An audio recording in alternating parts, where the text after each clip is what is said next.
In 1915, a young British engineer built an engine so efficient that the War Office refused to believe the results.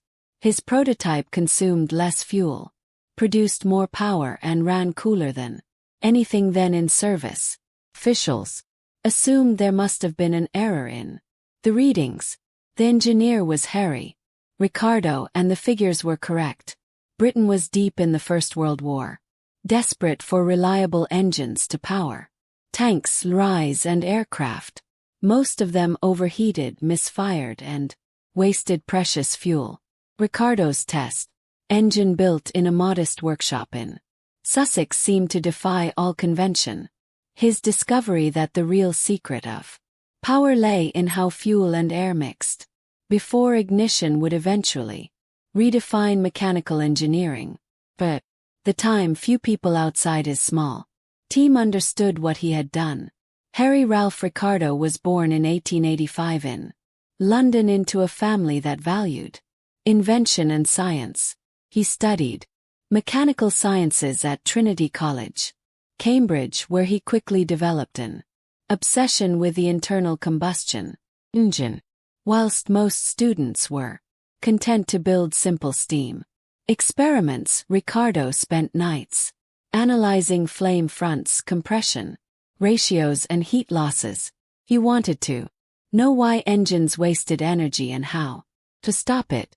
After graduating in 1908, he began designing experimental petrol engines for motorbikes and cars, focusing on cylinder efficiency and smooth combustion. His early prototypes already produced more power than most commercial designs, but Ricardo cared little for selling machines. What fascinated him was combustion itself, the invisible chemistry inside a metal cylinder that turned vapor into motion. When war broke out in 1914, Britain's new weapon, the tank, was in trouble. The earliest prototypes were fitted with heavy, unreliable engines, borrowed from farm tractors. They overheated, stalled in mud, and sometimes caught fire after only a few hours of operation. The army turned to Ricardo's fledgling company, Ricardo Engineering, for help. He accepted, moved to Showroom by Sea, and began what would become one of the most influential engineering studies of the war. Within months, Ricardo's small workshop had built an entirely new power unit, using careful analysis of heat transfer, improved air-fuel mixing and a redesigned cooling system. His engine could run for hours under load without overheating. When tested on the Mark V tank, it performed flawlessly. Soldiers who had spent months wrestling with temperamental machines now drove vehicles that could finally keep moving under fire. The War Office, once skeptical, suddenly realized what Ricardo had achieved. His design didn't just improve performance, transformed the tank from a mechanical liability into a dependable weapon. For the first time, masked armor could move with confidence across the Western Front. Unlike many inventors, Ricardo wasn't guided by intuition or luck. He trusted data. He built some of Britain's first scientific engine test stands, recording pressure waves, temperatures and flame speeds with meticulous precision. His notebooks were filled with calculations, linking fuel chemistry to engine geometry, mathematics that most factories of the era never considered. Colleagues said he treated every engine like a laboratory experiment rather than a product. That discipline gave him insight into a problem that plagued every internal combustion engine of the early 20th century: detonation or knocking. When fuel ignited too soon, it wasted power and could destroy an engine in seconds. Ricardo began studying how compression and fuel quality interacted, setting the groundwork for what we now call the octane rating. His research proved that by controlling the burn rate, an engine which worked in a laboratory was useless if it failed in battle. In the years that followed, he devoted himself to understanding the behavior of combustion under every possible condition: heat, pressure, altitude, and fuel quality. His methods were obsessive but revolutionary. Where other engineers guessed, Ricardo measured. He began by dissecting the causes of detonation. The sudden knock that destroyed pistons wasn't random as most believed. It was the result of unstable fuel igniting unevenly before the spark. Ricardo designed transparent cylinders and used optical instruments to observe the flame itself.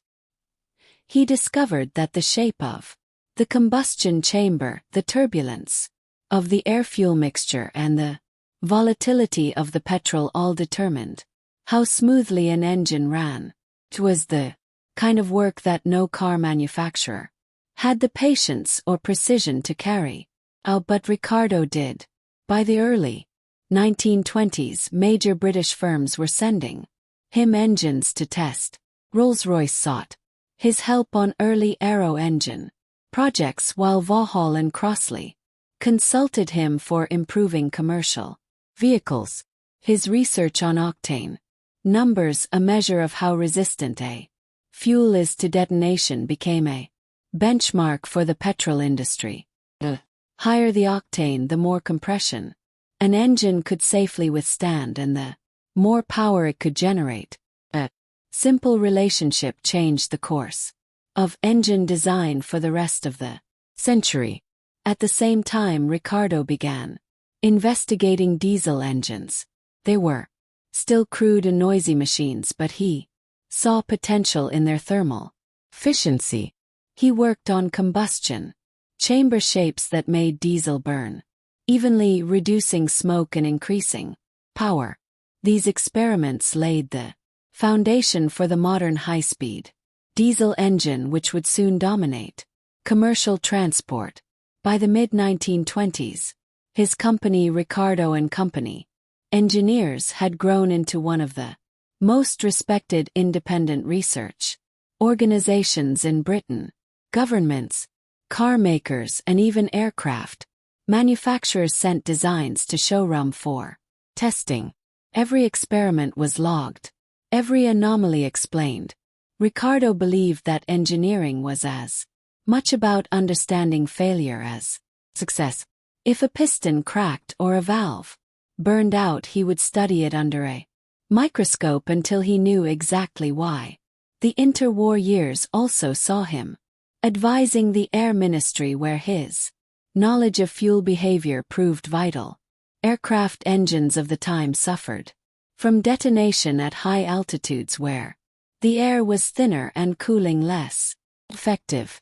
Ricardo's studies led to the development of special high-octane fuels and improved combustion chamber designs, allowing pilots to climb higher and fly faster without destroying their engines.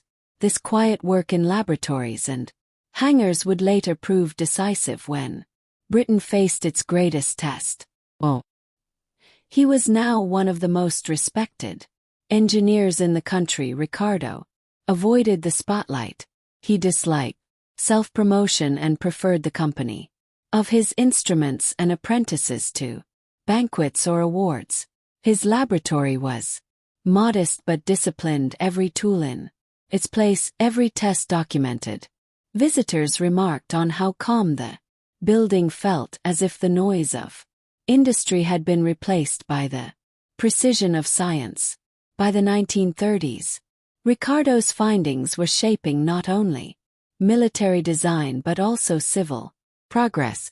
His papers on heat efficiency, fuel injection, and turbulence were circulated across Europe and America. He worked with Shell and BP to develop better refining techniques, ensuring that Britain's petrol supply was cleaner and more stable. When the Royal Navy began fitting diesel engines in submarines, it was Ricardo's combustion research that made them reliable. He was now far more than an engineer. He was a teacher of principles. His philosophy was simple: every improvement begins with measurement. Guesswork, he said, is the enemy of progress. That belief echoed through every project that bore his name, as the clouds of war began to gather once again over Europe. Ricardo's work took on a new urgency.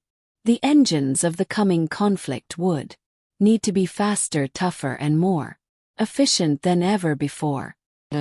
Laboratories at Shoreham buzzed day and night with experiments, new fuels, new pistons, new methods of cooling. Ricardo's team, though small, produced results that influenced aircraft and tank production across the nation. He didn't see himself as part of the war machine but as part of its survival. He often said that good engineering saves lives because reliability prevents failure. In 1939, when Britain once again found itself at war, his ideas, quietly developed over decades, became the difference between victory and defeat. By then, the Ministry of Aircraft Production and the Royal Air Force relied on Ricardo's research on combustion control and high-octane fuel. Every Spitfire and Hurricane that took to the skies did so with engines fine-tuned by principles he had discovered years earlier in his Sussex. Harry Ricardo's war would not be fought in trenches or cockpits but in test cells filled with smoke, pressure gauges, and endless datasheets. In it was a war he was uniquely prepared to win. When the Second World War began in 1939, Harry Ricardo was 54 years old, still active, still curious, and still working late in his Shoreham laboratory. Most his research from the interwar years had already shaped Britain's engines, but now his knowledge would help decide the survival of a nation. Britain's air defense, mobility, and logistics all depended on fuel efficiency and engine reliability, both fields in which Ricardo had become the quiet authority. At the outbreak of war, the Ministry of Aircraft Production turned to him once again. Aircraft engines were being pushed beyond their safe limits, especially in high-altitude combat. When engines detonated, they lost power or failed completely, often costing pilots their lives. Ricardo's earlier work on detonation, compression ratios, and fuel quality had already proved that the answer lay not in more power but in better combustion control. His research became the backbone of Britain's high-octane fuel strategy. Working alongside Shell and the Air Ministry, Ricardo's team perfected new fuel blends that allowed higher compression without knocking. This meant that fighter engines such as the Rolls-Royce Merlin, used in the Spitfire and Hurricane, could produce more power without damage. Those extra revolutions per minute gained through chemistry and precision gave Britain's pilots the vital edge in the skies during the Battle of Britain. Victory was as much a triumph of engineering as of courage. Ricardo's name rarely appeared in wartime newspapers, yet his fingerprints were on nearly every British engine. His firm worked on tank and armored vehicle engines, marine diesel units for the Royal Navy, and auxiliary generators for field operations. Each design benefited from his methodical approach. Measure, test, refine. His laboratory became a national asset, guarded and operated under government supervision but always under his quiet leadership. He often said that good engineering wins wars before they start. For him, this meant foresight, solving mechanical problems in the workshop long before they could appear in battle. While aircraft engineers worked on speed and firepower, Ricardo focused on endurance, how to make machines run longer, smoother, and with fewer resources. The results of his fuel research extended beyond combat. The same principles improved lorries, ambulances, and even portable generators used by medics in the field. Despite the pressure of wartime secrecy, Ricardo continued to publish technical papers carefully, worded to hide sensitive details while still advancing science. His studies on heat loss, turbulence, and pressure propagation inside cylinders became foundational material for the next generation of engineers. Universities and companies worldwide relied on his data even if they never knew its military importance. One of his most significant wartime achievements was the refinement of diesel engines for naval service. Submarines and escort ships required engines that could run for long periods at variable loads without overheating. Ricardo's expertise in airflow and cooling made those engines more efficient and reliable. The improvements weren't glamorous, but they saved countless lives at sea. In the final years of the war, Ricardo began experimenting with gas turbines, an idea that connected directly back to the combustion principles he had spent decades studying. He saw in them the potential for the next great leap in power generation.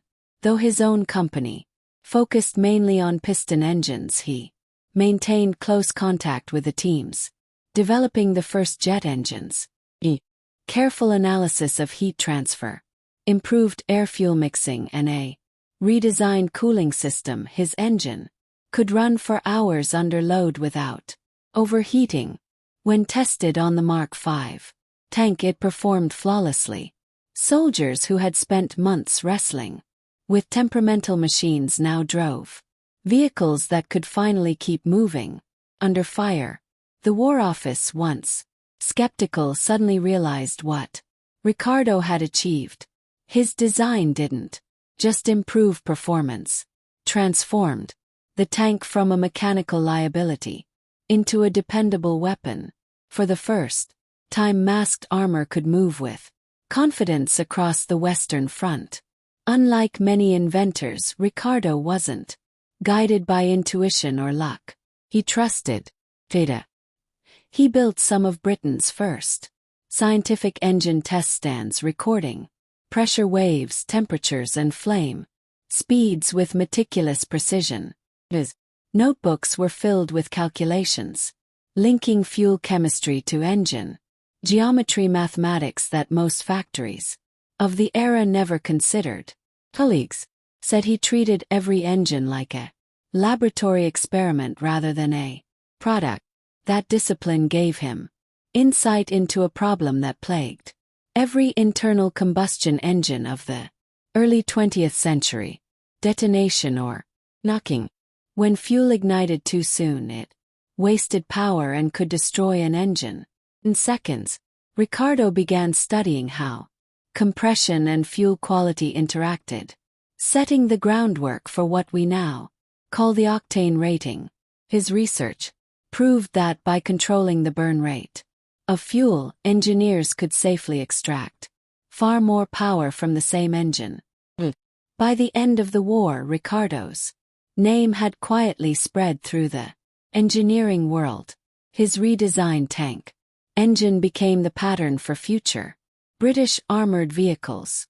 More importantly, his understanding of combustion efficiency began influencing aircraft manufacturers and car companies like Rolls-Royce, Vauxhall, and Bentley.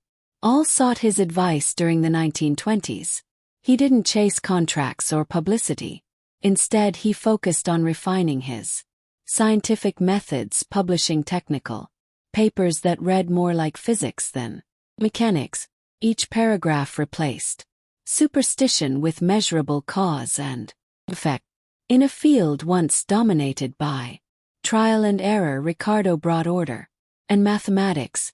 In 1919, he formalized his company as Ricardo Company Limited, building a dedicated research facility, Shoreham. There he continued to explore how fuels behaved under pressure and heat. Every result, every diagram, every misfire was logged and studied. His laboratory became a quiet powerhouse of British innovation, producing data that would soon guide engine design across the world. What began as an urgent wartime solution was evolving into a lifetime of discovery.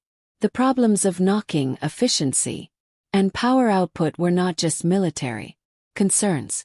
They were the future of transport itself.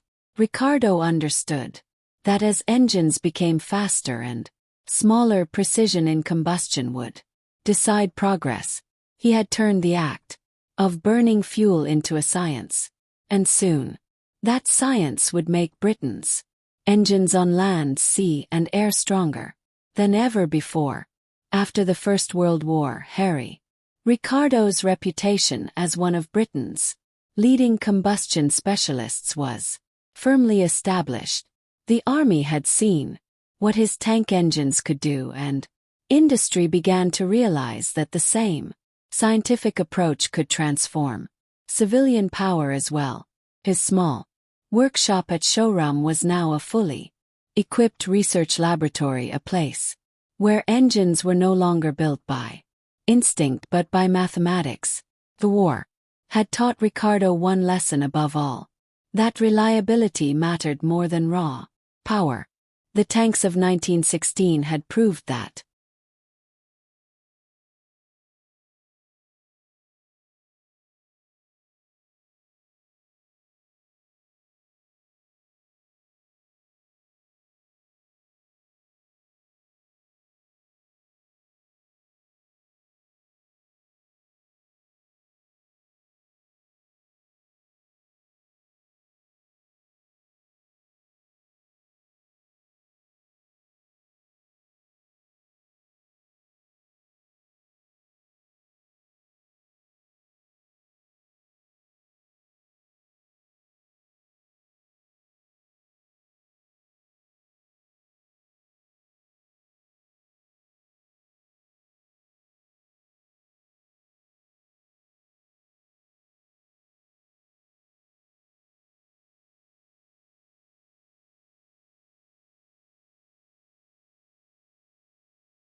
admired their ambition but warned that efficiency, not speed, would define the future.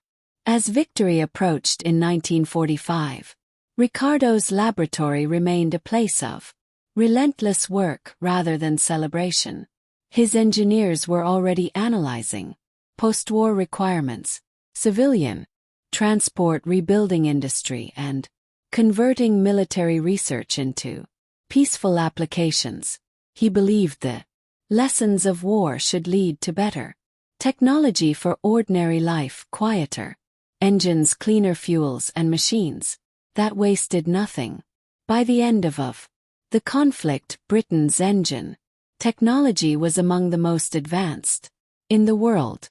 Much of that progress could be traced back to Ricardo's insistence that every problem had a measurable solution. The octane system he had pioneered decades earlier was now the international standard. His cooling designs were copied across Europe and America, and his theories of turbulence and combustion dynamics would soon influence rocket and jet propulsion. When peace returned, Ricardo was recognized as one of the architects of Britain's wartime engineering strength. Yet he declined honors at first, preferring to return to research. He often said that invention never truly belonged to the inventor. It belonged to the world once proven. What mattered to him was not fame but function. Harry Ricardo's war had been fought in silence, with equations instead of gunfire and measurements instead of medals. When Britain's engines roared, it was his science that made them roar longer, louder, and smarter than anyone else's. When peace returned in 1945, Sir Harry Ricardo was already thinking ahead. Britain needed to rebuild its transport, industry, and energy supply, and his laboratory at shore was ready. Instead of designing weapons, he turned his attention to cleaner fuels and quieter engines that could serve civilian life. Buses, tractors, and industrial generators soon ran on. Ricardo inspired systems that used less fuel and lasted longer. In 1948, he was knighted for his contribution to engineering. He accepted the honor with characteristic modesty, insisting that progress had been a team effort. Those who knew him said the title changed nothing.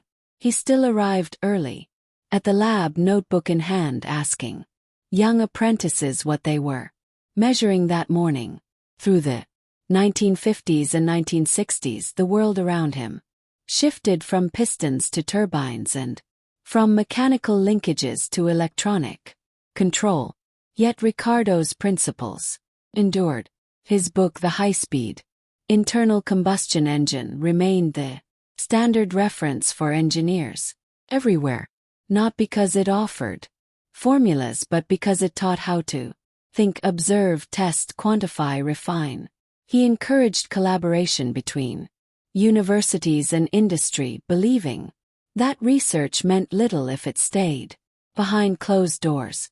Long before environmentalism became a concern, he warned that the engineer's duty was to make machines cleaner and more efficient, that waste in any form was the enemy of civilization.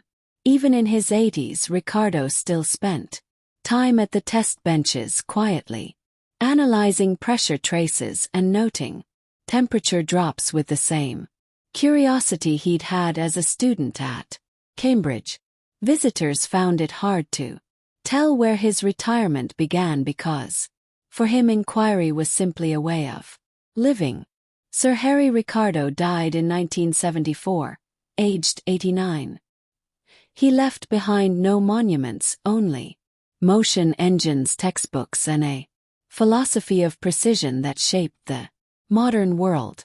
His work bridged the age of steam, petrol, and jet propulsion, proving that progress depends not on chance but on measurement. He once wrote, "The engineer's task is not to invent energy but to prevent its waste." That idea still drives every efficient engine built today. a quiet echo of the man who turned combustion into science and gave the 20th century its rhythm of power.